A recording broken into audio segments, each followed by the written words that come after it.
My gosh, people, we are back. Talentless podcast doing the thing. And if you didn't know, we just hit our 1 year anniversary, and we're so excited that this is the first episode for our 1 year anniversary. I cannot believe we made it. So exciting.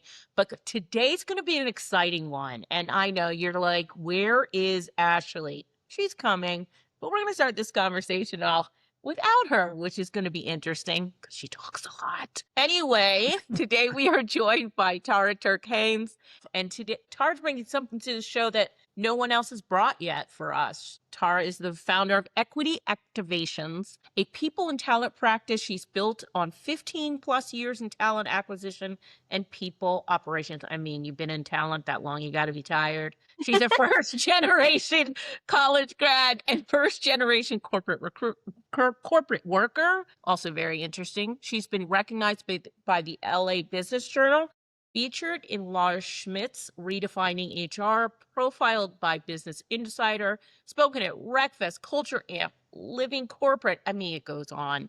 And this is the part I'm most excited about. She's the creator of the Origin Arc, which is a framework about how your story shapes everything about how you work. And we're going to focus a lot there because there's so much to unpack there. Corporate America spent the last 5 years saying this doesn't matter, right? It says values, authenticity, bring your whole self to work. And then 2023 happened, and now it's not really true, right? Right. You don't do any of that. Right. Just stop. Right.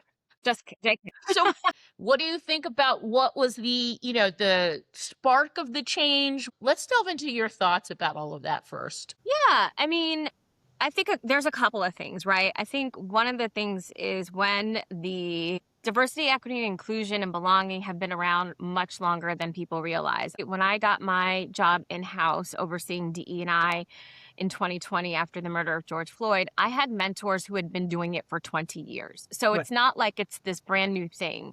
It just heightened when we were all at home and being able to see images and sitting with ourselves and all of these other different things. To actually embed and make these things attached to systems, we were, expected to do it very quickly after decades, almost 100 years of work being not equitable, and we were expected to do it in 2 years, right? We were like, hey, we're going to do everything immediately. So we had a finish line when we should have never had a finish line.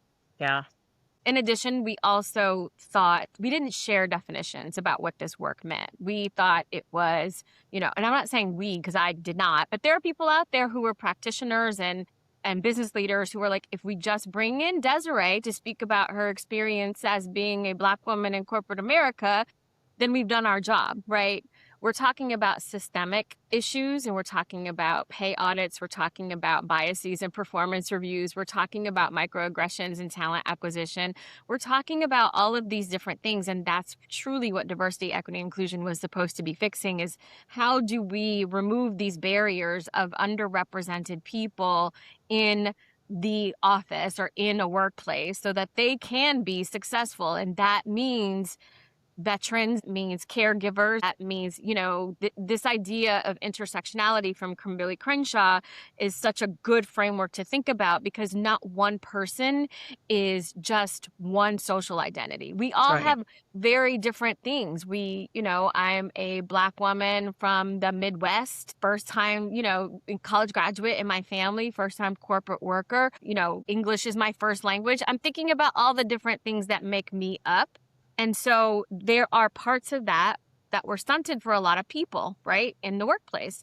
And so in this move to kind of fix things, we just kind of put icing over a cake that was already crumbling. We're just like, here, eat this. It's delicious. And then we bite it. So we're like, oh, but the cake's not done. You know what I mean? And so the last part I will say is, God bless our business leaders, but they have the attention span of goldfish. They'll be like inclusion, belonging, AI, technology. It's so split focus that they'll move off of something. And I just wrote a newsletter about it on Juneteenth. We can talk about my newsletter later, but I said it's almost like my favorite scene in The Wiz, where Richard Pryor just goes from the color gold to red to green. Like we can't even keep up. And so the cause of that now is inclusion work became something that we moved off of very quickly. Yeah. And we've left it in shambles, and people are trying to figure out why. And it's because these business leaders have moved on already. We didn't set up a solid foundation. And we really need to embed the work into operations so that we can have sustaining impact. And that's essentially what my business is all about. Yeah, I always talk about business leaders as the dog and the squirrel. My dogs go outside and they see a squirrel and they're like, squirrel, squirrel, you know what I mean? And it's like it's complete attention deficit disorder Yeah. to Yeah. like what's supposed to be, you're supposed to be focusing on it and stay focused until the Yeah. job is done. And I agree with you. I think, first of all, the systemic part for me is the part people really never understood, and really getting getting to the root cause of some of the things that were happening. We were very surface level, not every practitioner, but most practitioners were just trying to fix the immediate, and that it doesn't work, and it's why it's in shambles now to me. And so I struggle right now to figure out why no one's, I should say no one. When I say no one, people, please don't write me comments about I'm doing the work. But when I say no one, I mean just the general have Yeah. just completely stopped. Right? So it obviously was never true to begin with. If you were able to pull the plug that Yeah. quickly with no effect to Yeah. your organization, except to go back to what you were doing before, it is really, really frightening about all the work we put in for since 2020. Like it Yeah. just went nowhere. Mm-hmm. And it's sad to watch. But I think this also wraps back into the question I had for you about the origin arc. Mm-hmm. Did it come from this knowledge that things weren't working? Like, Yeah. how did you get to it? Where did it come from? And Mm-hmm. what does it kind of unlock that wasn't happening? So the origin arc actually originated because I am a writer. I'm a playwright, and I have kept those worlds very separate for so long that lately they've been sort of merging. And I started to think about how, this influx of the new storytelling in businesses. And when I saw, like, one of the first articles I saw is there's like so and so is paying 6 figures for a storyteller in this corporate, and I was like, what? You know how many out of work playwrights do I know who could like totally revamp your entire business structure, and you're paying 6 figures for that? We can barely get like plays put up because ours is being Yeah. slashed as a budget. But I started thinking about how my worlds collide, and so how important storytelling is in terms of embedding who you are. And so like every time I go someplace, like already what you know about me is I'm a first generation corporate worker. I'm a first generation college graduate. I told you that I'm from the Midwest, Yeah. and I'm a Black woman, that English is my first. Like I fold these little things into who I am in every room because you're getting a bigger picture of me. And I feel like once we start talking about, I was thinking about managers and how like managers sometimes, like I did an inclusion workshop, and it was about 1,300 managers, and 78% of them said they got no training when they became a manager. And I was like, how terrifying is that? You barely know how to manage yourself, and then all of a sudden they're like, hey, congratulations, now you have 3 people and you need to figure out how to do your job and make them better. And you're like, excuse me, I don't even know what that is. How do I do that? And managers basically model the behavior of people before them. So we have had managers where we don't know anything about our manager, or we may know too much, right? Like, and so a lot of that is just learned behavior rather than structural. And I said, how about when I think about creating a character for one of my plays, how do I build that character? And one thing you cannot do in a play is talk it through. You can't over explain, because somebody will sit in that and be like, back when I was, 15 and living in Detroit, and I used to say, that audience will be lost. They'll be like, why are you explaining everything? You have to be able to fold things into a way where people are grasping the details of you. Yeah. They're coming little drops, how you show up. So for example, the origin arc would help a manager in their one-on-ones or their team meetings. How do I expose some of myself in a way that allows you to connect to the business, to my philosophy, like how I manage you, what I care about? It's not just like, spending that time guessing about what your manager wants. Your manager is giving that to you. If a manager comes in and says, hey, so I'm taking Rosh Hashanah off, and how work, people are afraid to even say why they're taking certain holidays off or anything. Like they just don't, they think it's just too, I don't know if it's like this idea that the workplace is not where you share who you are, but people will follow you if they know what you care about, what you're about, and that you have a plan, right? And Right. so, how best to do that, and then using the origin arc to sort of reveal yourself as a whole person and as a business leader, and be able to get people to trust you to be on board with whatever you're trying to get to. You know what I mean? Yeah. It's funny we talk about I must say it every other show, if not every show, that middle managers are the worst, you know? You promote a high performer, you sit them in a seat and you're like, "Go." And Yeah. it's like, Yeah. it's trash. And they're like, "Oh, where? What are you talking about? Where am I going? Like, Right, what am I supposed to be doing here?" And right. I have no idea. No they're idea. pressure tested because they get it from the top of the business and Yeah, they get it from their direct reports. Like there is no, a middle manager has, I just do not envy. And they usually are under resourced, and right. they don't get the kind of support that allows them to have difficult conversations, that allows them to do conflict resolution. Like none of that really is something that people focus on, as if those things don't help the business move along. If I'm spending time trying to make these people get along on a project, I'm not doing my other stuff, right? Right. If I'm doing it badly, at some point in getting to HR, but I could have gotten the skills to be able to resolve that and do my job. So we treat these things as though they're like nice to haves when they're actually must haves if you want a business to run smoothly. This episode of the Talentless podcast is brought to you by Do Better Consulting. Hiring is broken. Job searches are broken. And honestly, most career advice out there is just recycled nonsense. Do Better Consulting exists for people who are done guessing. They work with mid to senior leaders, founders, and talent teams to get clear on their signal, how they show up in the market, how they hire, and how decisions actually get made. No fluff, no templates just to say you have them. Just strategy, structure, and honest feedback that actually works. If you're tired of spinning, it might be time to do better.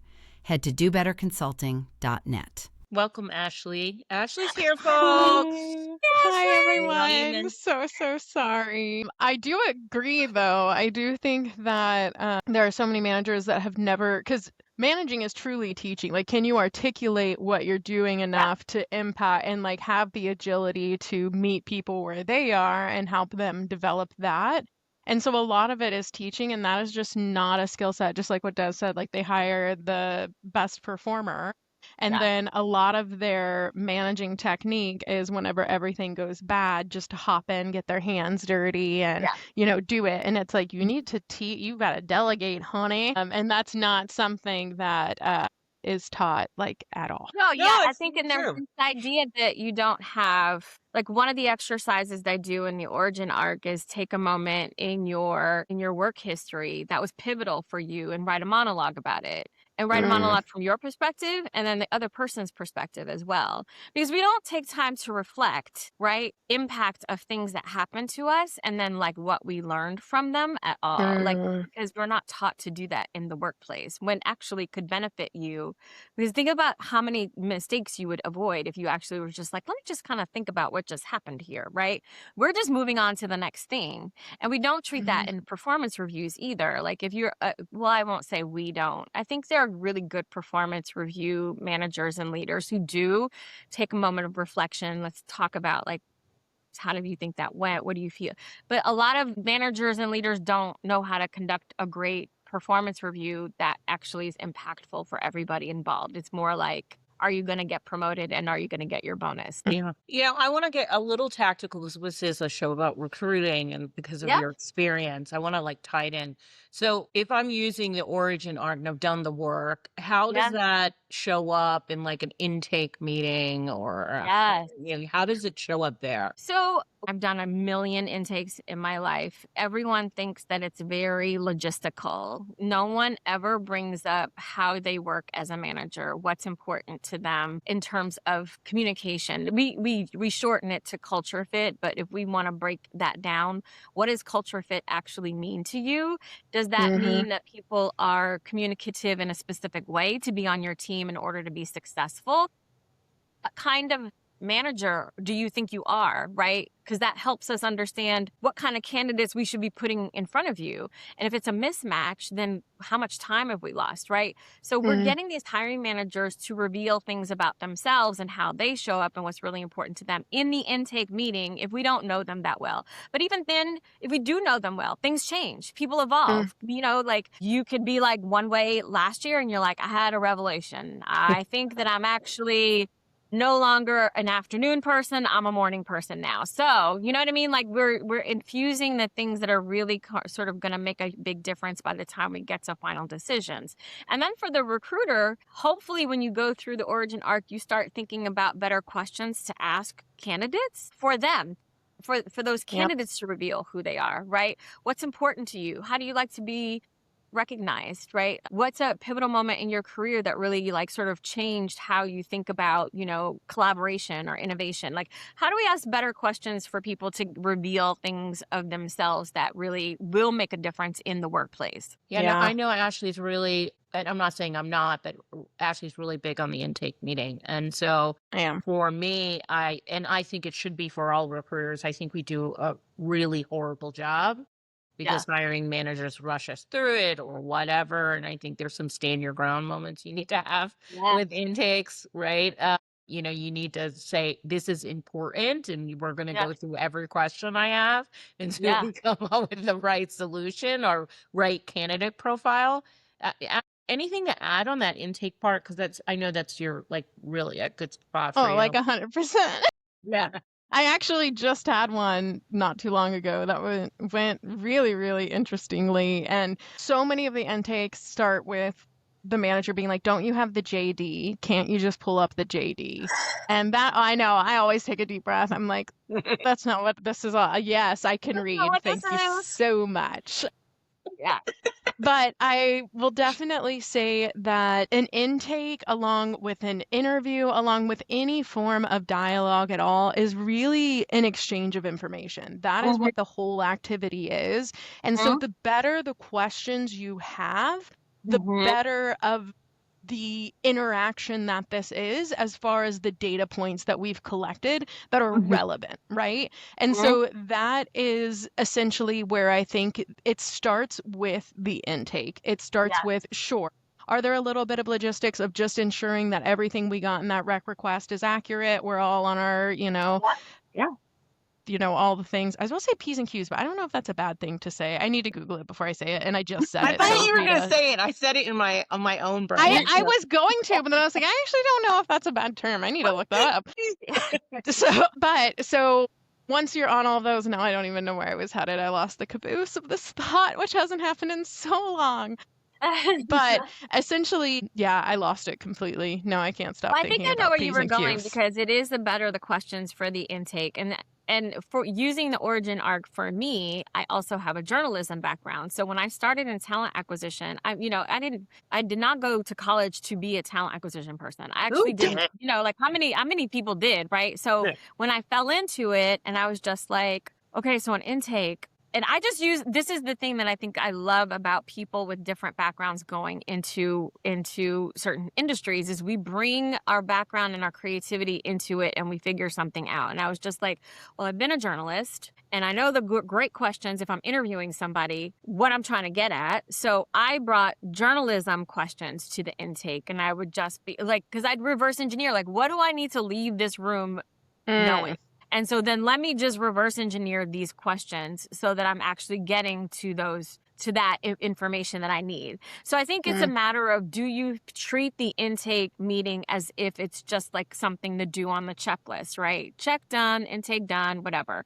Or do you treat it as if it's an integral part of your talent process to find the right people? Like I can't find the right people without this meeting, and here's why. And then can you translate that to the hiring team and say, here's why this meeting is actually important? Because I think you might have a different definition of an intake meeting, and you may have, because other people have come into this room and they've asked you this and whatever. I'm a little different, right? This is how I do it, and this is why that I do it.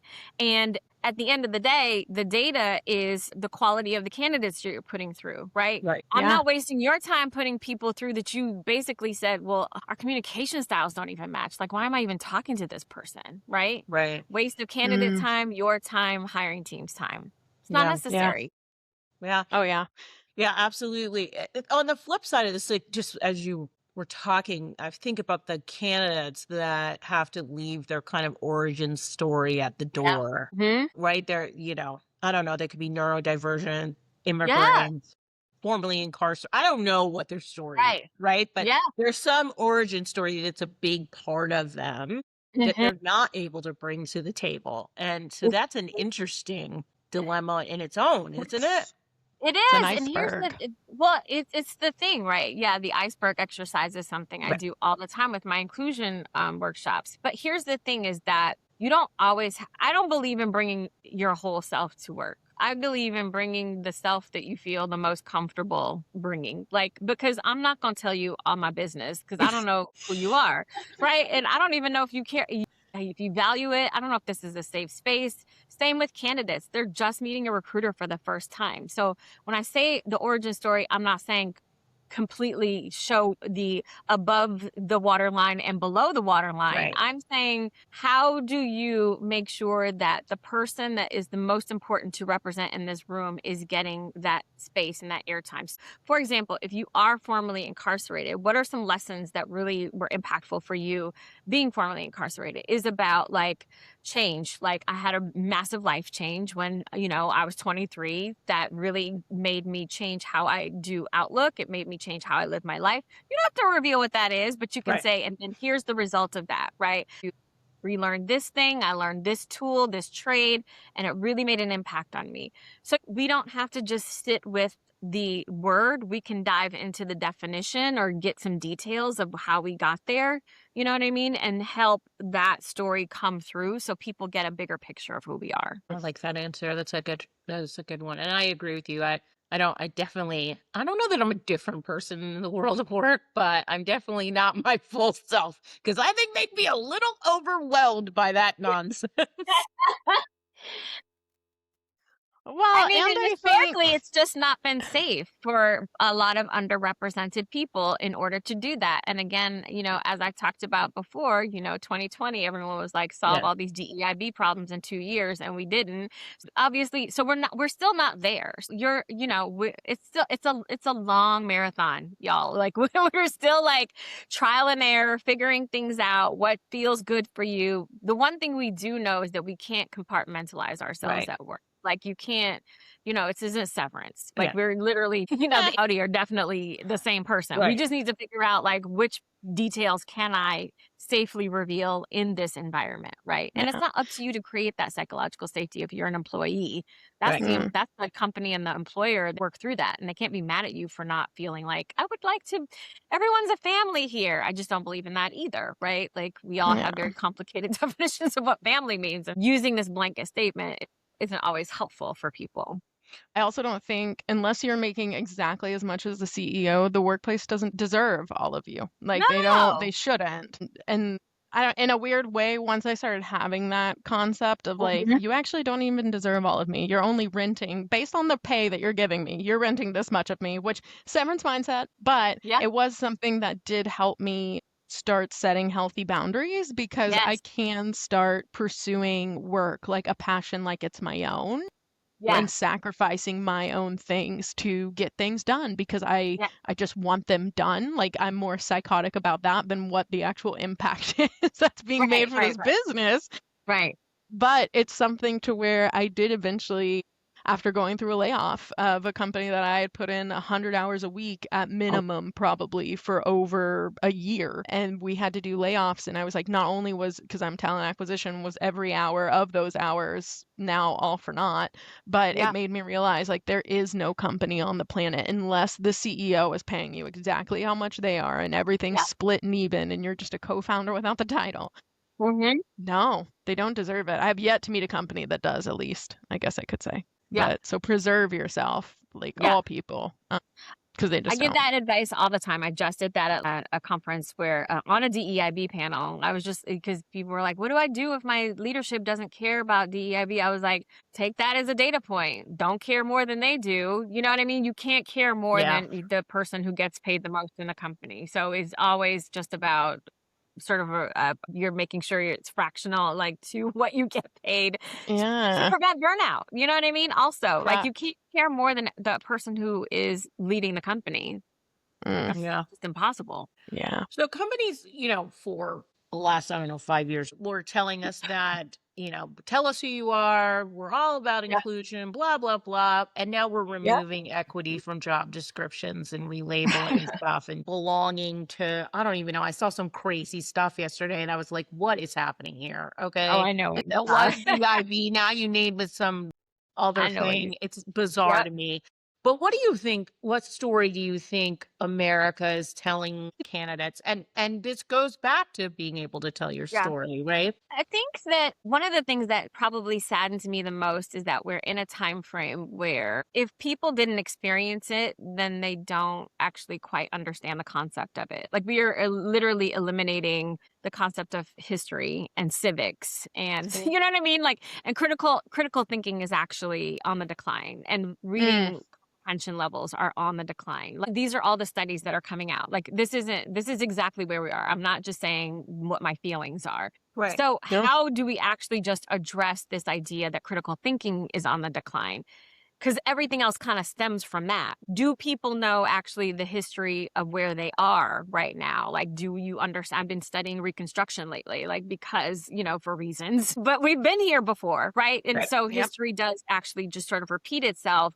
And I think social media, which I live and breathe on because I just find it so fascinating to kind of see what other people are thinking, specifically from a talent acquisition perspective, because one of my missions is to kind of bridge the gap between the talent community and candidates, job seekers, because it's very wide right now, but also just to see how people think. And like the discovery alone of people just like things that I'm like, how did you not know this? Like, and people are just revealing things where they're just like, oh my goodness. And it could be as simple as like, did you know Killing Me Softly is like a remake? And I'm like, oh my God, we are cooked, y'all. Like, I don't even like, where are we? Like, what's happening here? These are just like the surface level things. So my expectation of people understanding like deeper concepts, maybe my bar needs to go a little bit lower. Maybe I need to figure out like one of the things I did when I got my DEI job in-house, I led with education because education is not uniform across the country. Right. The things that I learned in Detroit, Michigan as a little Black girl of a city that's predominantly Black are vastly different than my contemporaries who grew up maybe say in Iowa or Oklahoma or something like that. We don't have uniform education. And so knowing that, I was like, okay, I'm not going to always like critique somebody who doesn't know certain things because I learned it or vice versa. How do we bridge this gap? Like, how do I do this organically as well? Right. So dropping in little sort of bits of just like, and hey, did you know, like, this is, I'm trying to think of something that I learned, in Detroit and thinking about like Black history, for example. So not every, background is learning my history as hard as I am. Like a lot of people don't know who Grace Lee Boggs is, right. Or, you know what I mean? Like, how do I just inform people in a way that doesn't shame them so that they kind of can access it and then kind of help them connect the dots from there? It's a much longer journey and you have to have a lot more patience. So that's the lesson for me because I am not a very patient person in general, but I've been learning to be.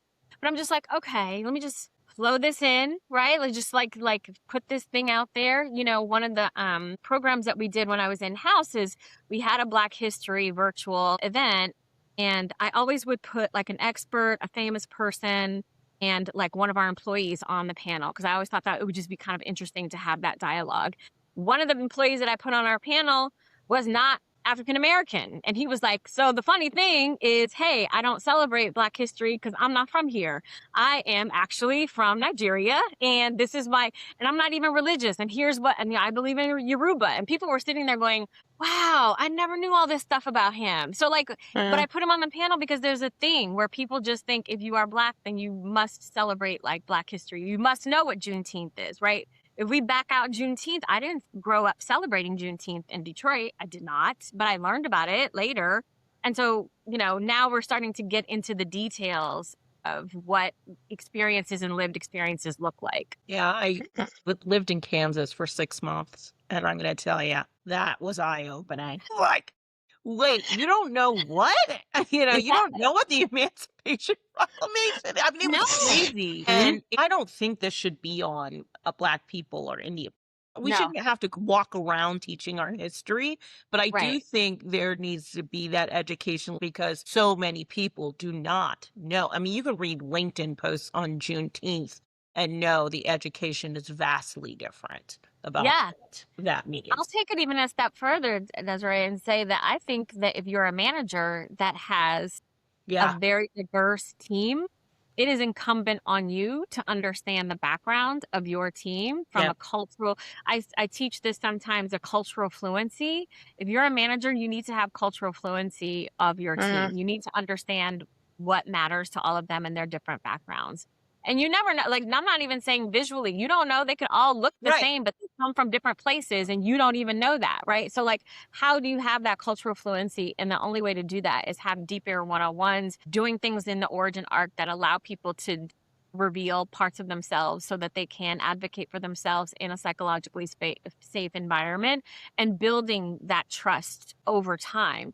That way you can understand, like, hey, you know, Ashley can't do 2:00 meetings because she's got childcare pickup. And so all of our important meetings, if Ashley has to be part of them, then we're not doing them at 2:00, right? I don't want to have to Ashley come to me and tell me that. I would just know, like, yeah, so, you know, what does your afternoons look like as a caregiver? Like, what's important to you as a caregiver? What should I know about you? You know, like, we need to have better conversations or we're wasting our time at work. We're just like going through the motions. And I think that nobody has money to float a business that's just, you know, going through the motions. It's bad business practice. Yeah, and I do want to say, I think we forget that these tie right to revenue and profits at the end of the day. Like, if your whole thing is profit, then you should be doing some of these things because it's just proven that they increase profits and revenue. Sorry, I'm a revenue profits person. And so, like, just stop for a second and know that happier people generate more productivity, more innovation, which turns I'm all into for more doing the revenue. right thing, but you know what? Doing the right thing is,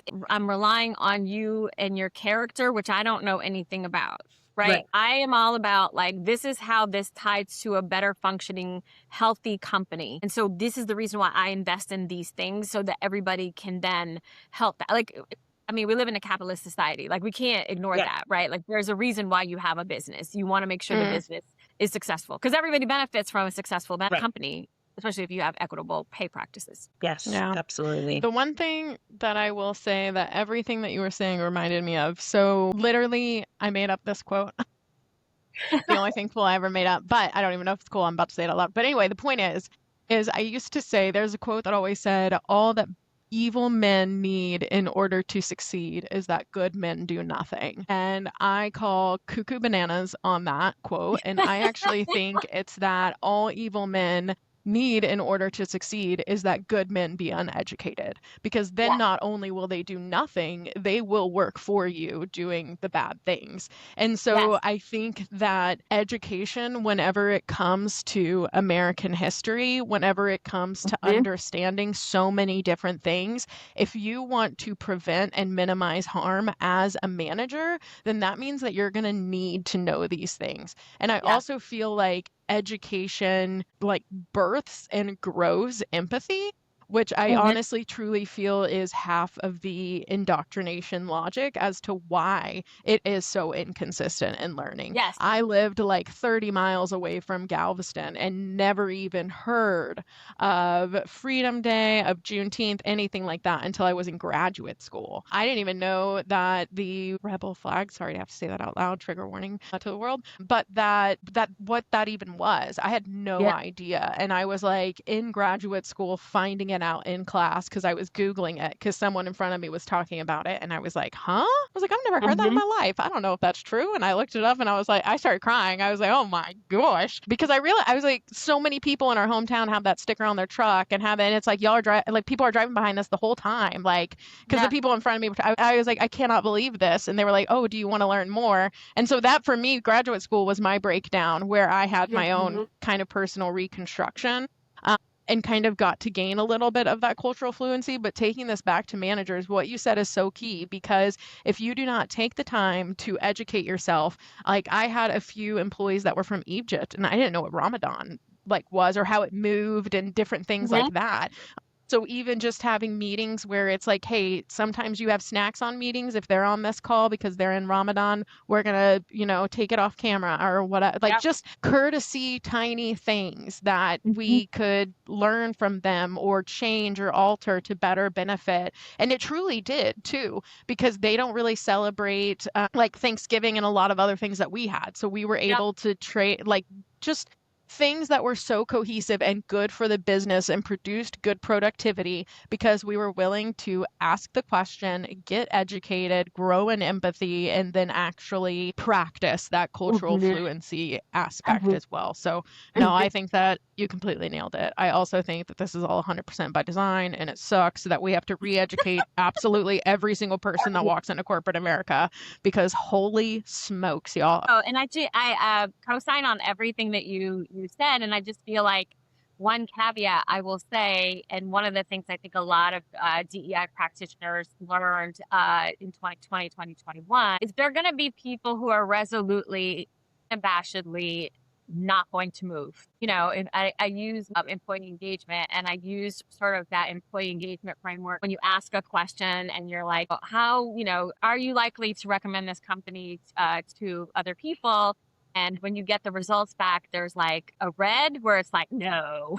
And then there's like the green and it's like, yes. And in the middle, there's the gray. I'm like, my efforts stop at the gray and I go forward. Because if you're Mm. so dug your heels into believing that this work does not matter, I have no magic wand or magic powers that are going to change your insides to make you the kind of person that will actually make your life larger. Because I tell you, our goal is to make our lived experiences wider instead of more Mm. narrow. So if you like living in the narrow, then this work will never be for you. And I will not spend time trying to bring you over to this side. Right. I don't have that power and I'm not going to burn myself out in order to do that. I've done that. I would like to use my therapy sessions for better things than to talk about like why somebody pissed me off because they thought like, what do you mean? It's a neurodivergent issue if people don't turn their cameras on for a meeting. And I literally happened at work and I was like, I think I'm having a heart attack because this is driving me crazy. And I don't understand how you can't make that connection, right? And Mm. it's because like we just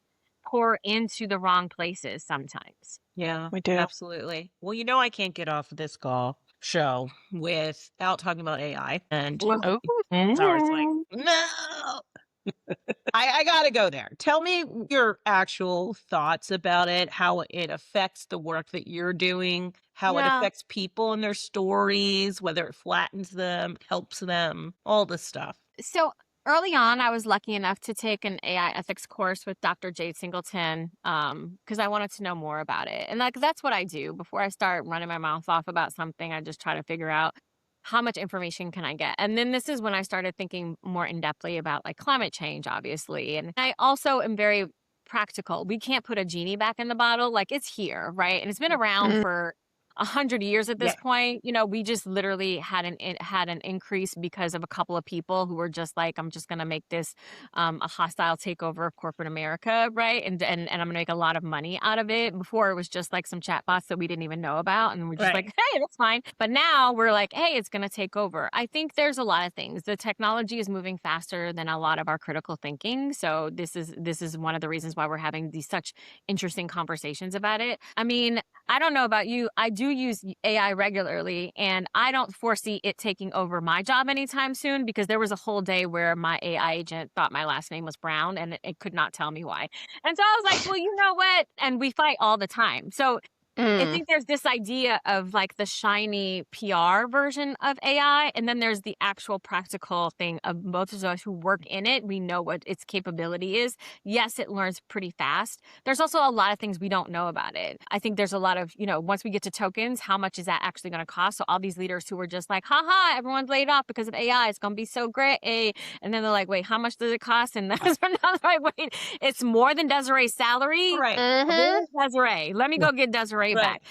Secondly, I mean, again, we are also very conscious of the fact that the LLMs are learning what they learn. We have a lot of discrimination cases that are out there. That's because there were people behind the AI push who just rushed out and said these things are going to be better. I don't blame the AI technology itself. It's going to do only what the human is allowing it to do, right? Mm. So I think there was a TA person early on who said, AI is going to reveal all the cracks of talent acquisition, the human part of talent Truly. Yep. acquisition, Yeah. I and say it all the time. amplified, right? Amplified. That's what it's going to be designed to do, is like whatever process did not work, AI is going to amplify that. Whatever your philosophy was that is problematic, amplified. So I think if we take the time to learn that lesson, Yeah. there's some hope behind it. Also, if we fix the climate change piece and the data centers piece, like there's a lot of Thank things, you. right? Yeah. I feel like we're going to run out of water before it's even a real concern. We got some things to sort out before it becomes the thing that's literally just going to change before it becomes like computer from Star Trek. Like we have some things to work out. We agree. We've said the same thing, and the climate thing is a big deal to us. And so, Mm. like Ashley always says, we're going to run out of water before it takes over the world. So, It's like it runs out in 2 weeks. So, I mean, I don't know. but I agree with you. I agree that, what it will do is in talent acquisition, it'll point out the weak spots, and better be ready to fix them because it's here, right? And the ones that can't fix it, I don't know, man. I don't know. You're gonna get This replaced goes with back to somebody that who can. patience thing we were talking about. It's not we have this idea that we're fixing things overnight, and we're actually not. And so if we can stay patient and actually observe and analyze what's happening real time, and then start formulating our thoughts as Right. a TA community that really is trying to change and make impact, then we're providing solutions. I don't think the answer is being like, AI is ruining the world. You all suck. Why are you doing it? It's too late. It's too late. We're here already. You know what I mean? So now we have to come together and just be analytical and be good stewards of information, and then try to address things from that perspective. All right. This is my last question before we go to talent outside the box. What one thing in HR talent acquisition is a best practice right now that you think is actually damaging the people it claims to serve? We have a feedback crisis that I don't think people understand. I just did a post about this. I was on Threads, and was it rage bait? Was it created? I don't know. But someone posted some feedback they got from a recruiter that was pretty detailed. And the amount of people who engaged with that post literally dying for that kind of feedback in the TA process. The way we talk about our technology and it's making us so much better and so much faster and we're getting so much more details is not translating to the candidate. Candidates are not getting any feedback there. And I'm not even talking about ghosting. I'm talking about if you go through 7 rounds and then they say, thank you so much, but we decided to go with a different candidate. 7 rounds and you don't get any feedback at all, but you have all the tools to be able to give them the feedback is ridiculous to me. And this is something that's human-centered. This is on us. This is not our tools. We have the ability to be able to add that feedback. And somebody's in my comments said something like, there's no recruiter who has time for that. I have been on the phone with crying candidates. I have written paragraphs of feedback to candidates and remembered them from jobs later. that just means this is just a reflection of your relationship to your talent pipeline, in my perspective. And so I feel like this feedback crisis that we're having is going to reappear. If this job market switches back, if we get back to where AI failed and now we need a bunch of people to come back and do the job, there's going to be some candidates with very long memories. Yeah. Very long memories. And they'll be like, I remember actually when I applied and, went through 7 rounds with you, or And you then- ghosted me, or, right. And you just said they just went somebody whose needs closely more fit the role. What does that even mean? I You don't know. what that means. You I'm going have to tell the you, I got one scorecard. of those the other day, and I was like, what does that mean? You So have the rude. scorecards. You can literally just say, this person actually has more experience in X, Y. You can do this. Why are you not doing this? And I will say it's kind of a perfect example of exactly what you said earlier. This is an example of AI amplifying the cracks of a recruiter Yeah. because it's giving us the bandwidth, the time, and the ability to automate these type of things if we so need. We know how to make a prompt that says pull out XYZ and just give it to me, reread it, proof it. Like all these are 2 clicks of a button. The recruiter was never going to do it for you anyway because this was a recruiter problem. 100%. And and it's exactly, this is the whole sample. Yeah, absolutely. All right, folks, this is the time and place. You know it. Talent Outside the Box with Ashley King. Okay, so we're actually going to do this a little bit different because we did this with Melissa and I kind of liked it. So Okay. the question that I would like to ask you, and I'm going to answer it based off of mine, but I want yours too. But the question is this: if you wanted to make someone a better manager, a more empathetic, what would be the 1 or 2 things that you would tell them to learn? So sit with that for a second because I'm going to answer mine. But the 2 things I would tell them to learn, and these were foundational at and are foundational at Talent Ed, but it's specifically historical context and its creation of macro systems within employment. Like that, it's that connector piece of like, this is why this is what this is. And so, because there are people who will think they're doing great things, but actually in the macro system of it all, you're not, i.e. negotiating salary with a candidate, right? Like we're all told saving you that $5K for that company is really going to change. Nah, honey, like that's $1, $2 an hour at most. Company don't care about it at all. That's chump change. And you're actually better giving that $5K to the individual so they can pump their own community and take care of themselves versus, so things like that. But it's specifically the 1 to 2 things that I have is more of the historical context and its creation and correlation to macro systems. All right, Tara, what would you tell us is yours? I'm so curious. I'm dying. Oh my God. Well, for me, I think I would ensure that they always know how to figure out their why. I think that a lot of managers go on autopilot and they don't think for themselves. And so if you are not able to articulate why you're doing something, then we need to examine that. You'll become a better manager once you can explain why you're doing something. And then I think that, obviously, I think storytelling is going to be the next thing, because how do you connect what Ashley is doing to the success of the company? Right? How do you connect why this job is open? Why now? Why in this team? And ultimately, what does success look like? How do you articulate that to different people, by the way? Because like how I tell that to Ashley is going to be different, and how I tell that to Desiree, because you receive information differently, right? Your cares are different. So like how am I able to tell the story of why you're so important and critical to this business from a larger scale? So if you can't articulate your why and you can't tell the story of the business and the story of purpose, then you're going to be hard to be successful as a manager. Yeah. That was great. Such a great point. Such great points. That was really, really good. Tara, where can everybody find you? Sign up for the Origin Art. Tell me all the things, the newsletter. Yeah. Go for it. So you can go to my website, equityactivations.com. If you're if you're a small business, I built a small business hiring checklist for free for small businesses. This all came because I was on Threads and I saw a lot of, with all the Black women who've been pushed out of the corporate workplace, there's a lot of them who are becoming entrepreneurs, a lot of them who are not well-versed in hiring. lot of people who are not well versed in hiring. That was not their mission. They don't live and breathe it like we do. So I created a structured hiring checklist for them, just basic, so that they can at least get their first 1 or 2 employees off the bat. It's free. You can download that at my website. All of my other links, I have my newsletter link there. I have a YouTube channel. I'm on Instagram, reaching people from different methods. All of us pros are on LinkedIn, and we're all just talking to each other. So I'm on LinkedIn.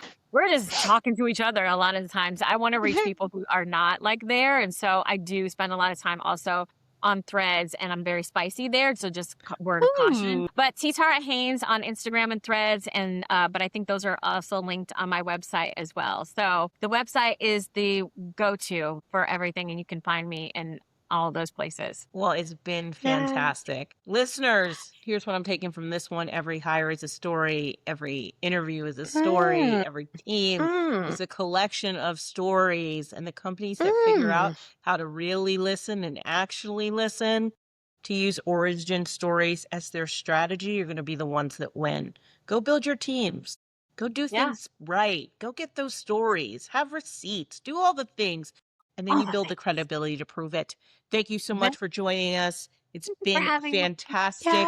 You are wonderful. And we will have you on again, because this kind of conversation could have gone on for 2 hours. So I appreciate it.